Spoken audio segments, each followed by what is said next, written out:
asalaamaaleykum mbokk yi ñi safoo ko sako seen bi di Makane bi TV ñu ngi leen di ziar baax di leen dalal ak jàmm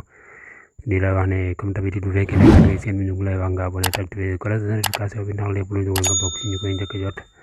mbokk yi tey ñu ñëw si xew yi nga xamante ni moo amoon fële sa Mbacké si Ousmane Sonko bi nga xamante ni moo fa naroon a amal li nga xamante ni mooy meeting waaye meeting bi mën nañ ne daanaka amul wala bu amee ci daanaka si xeex daal la mujjee li nga xamante ni mooy diggante takk der ak li nga xamante ni mooy senes bi ngeen di gis ne ab takk der la boo xamante ni ne wax dëgg yàlla da doon wax ñi nga xamante ni ñooy senes bi ñooy moromu ndawam waaye ñooy moromu sénégalais mi si li nga xamante ni ñoom la ñuy doxalee ak ñoom di leen wan ne daal ñun daal wax dëgg yàlla ñun ak it nekkuñu benn ennemi nekkuñu noonu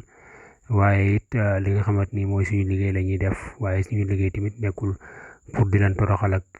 yooyu noonu kon mbokk yi ñoo àndandoo dégloondoo ki nga xamante ni mooy policier bi te kàddu yoo xamante ni kàddu yu am solo la wax dëgg yàlla mu jugee ci ki nga xamante ni mooy benn takk der wax dëgg yàlla kàddu yi kàddu soññee la de wax dëgg yàlla kàddu yoo xam ne lu ñu jara bàyyi xel la ñi nga xamante ni ñoo ñuy jiite saa yuñ génnee ñi leen di topp ay ndaw la ñuy doon te ñu leen di topp tamit wax dëgg yàlla ku si dee ku ne yaay perte wala say mbokkee perte te ëllëg ñi nga xamante ni ñooy nekk ministre tamit kenn du leen gis foofu comme ni mu ko waxee noonu mu nekk loo xamante ni dëgg vrai la dëgg la wax dëgg yàlla kon mbokki vidéo bi tey foofu la yem ba si kanam tuuti incha allah ak beneen vidéo